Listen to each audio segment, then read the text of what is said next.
পুণ্যভূমি সিলেট থেকে আনুষ্ঠানিকভাবে নির্বাচনী প্রচারণা শুরু করল বিএনপি।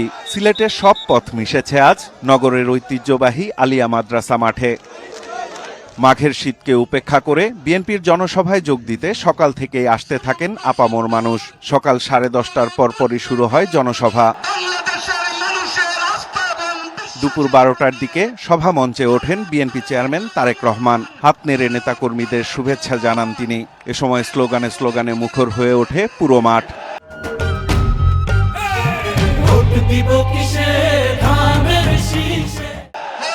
দুপুর 1টার দিকে মঞ্চের ডায়াসে আসেন তারেক রহমান।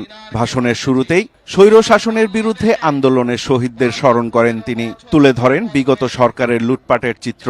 গত 15 বছর 16 বছরে যারা এই দেশ থেকে পালিয়ে গিয়েছে 1 বছর আগে, তারা যখন এই দেশের মানুষের টুটি চেপে ধরেছিল, তারা এই দেশের মানুষের বাক স্বাধীনতা কেড়ে নিয়েছিল, তারা এই দেশের মানুষের ভোটের অধিকার কেড়ে নিয়েছিল।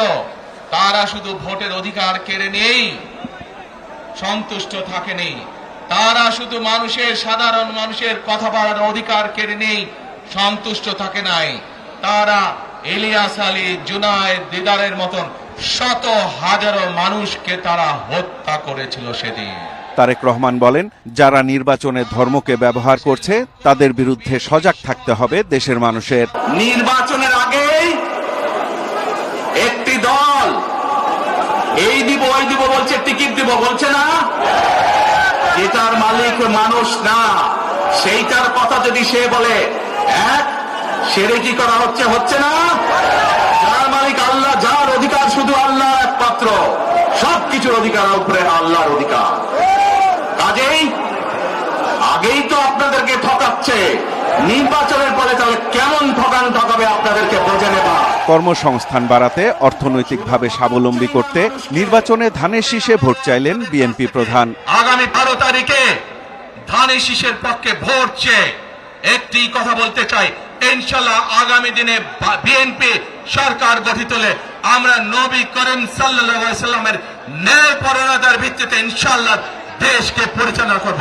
সিলেট থেকে ফিরতি পথে আরো 6 জেলায় নির্বাচনী প্রচারণায় পথসভায় বক্তব্য রাখবেন বিএনপি চেয়ারম্যান তারেক রহমান। বাংলাদেশ জিন্দাবাদ। আল্লাহ হাফেজ। দীর্ঘ 20 বছর পর পুণ্যভূমি সিলেটে ফিরলেন বিএনপি চেয়ারম্যান তারেক রহমান। দলের রীতি অনুযায়ী হযরত শাহজালাল ও শাহপরান রহমতুল্লাহি আলাইহের মাজার জিয়ারত করে নামলেন নির্বাচনী প্রচারণায়। ধানের শীষের পক্ষে ভোট চেয়ে প্রতিশ্রুতি দিলেন আগামীর কল্যাণমূলক বাংলাদেশ গড়ার। সাইফুল রিপন, দেশ টিভি, আলিয়া মাদ্রাসা মাঠ, সিলেট।